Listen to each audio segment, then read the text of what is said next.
દિવ્ય સુખ માટે જ. તારીખ 6/1/2019 મુંબઈ. આજે સાંજે રવિસભા દિન અંતર્ગત સ્વામીશ્રીના ચરણોમાં પ્રાર્થના થઈ. સ્વામી યોગી બાપાએ કહ્યું, 25,000નો નફો જતો કરીને પણ રવિસભા ભરવી, અને સ્વામી બાપાએ પણ કહ્યું હતું કે નિયમિત રવિસભા ભરવી.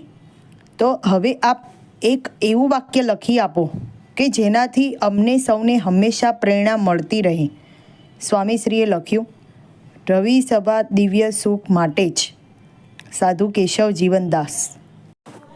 પ્રેમનું પ્રતિબિંબ. તારીખ 25/6/2018 સારંગપુર. મુલાકાતો આપવા વિરાજ્યા.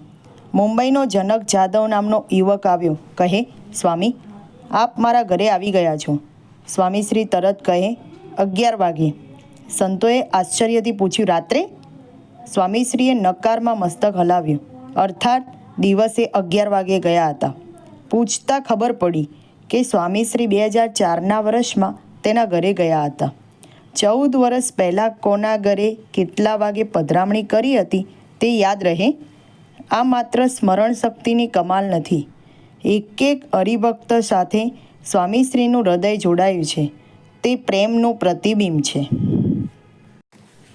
સામેથી ભેટ્યા.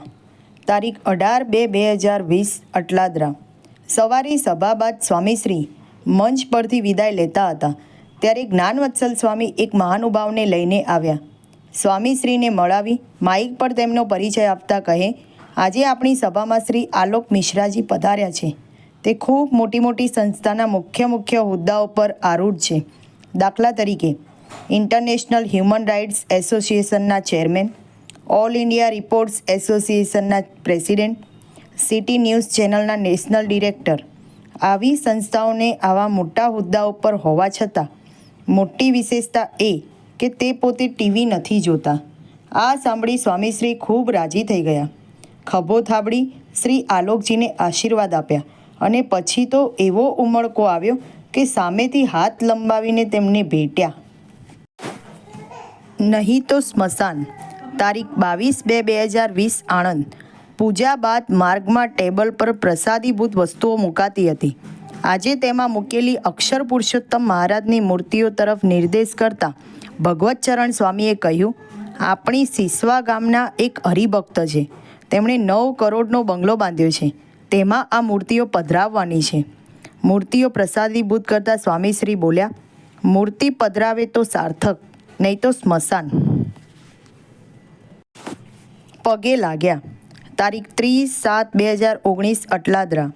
સ્વામીશ્રીની પૂજામાં નીલ સતીશભાઈ પઢિયાર નામનો સાવ નાનો શિશુ કે જેને ગુજરાતી પણ લખતા વાંચતા માંડ થોડું આવડે છે, પણ માતા પિતાની મદદથી સંસ્કૃતમાં કડકડાટ સહજાનંદ નામાવલી મુખપાઠ કરેલો.